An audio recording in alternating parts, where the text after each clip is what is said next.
நீங்க பொதுவெளியில கண்டனம் தெரிவிச்சீங்களா? விஜய் அவர்கள் ஏதாவது கண்டனம் பதிவு தெரிவிச்சிருக்காங்களா? போட்டிருக்கேன்.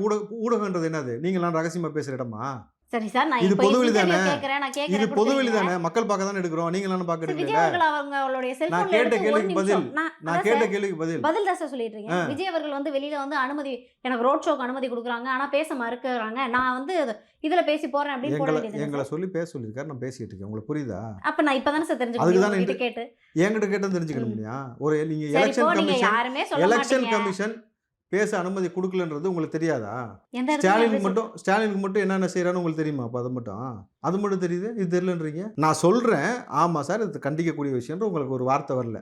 அத தாண்டி சார், நேரா அனுமதி அங்க இல்ல சார். இப்போ அனுமதி குடுக்கல. ஆனா வந்து காரைக்குடி போகும்போது தாவேக்கா தரப்புல இருந்து பேசின எல்லாரும் என்ன சொன்னீங்க? தாவேக்கா தரப்புல யார் சொன்னா? ஆமா சார், ஃபெலிக்ஸ் சார்ட்ட நான் பேசும்போது அவங்க என்ன என்ன சொன்னாரு? சொன்னாங்கன்னா, ம். இல்லம்மா 2:30க்கு போக வேண்டியது. அத தாண்டி நேரம் கூடுதலா போனதுனால அங்க வந்து பேச விடலாமா அப்படின்னாங்க.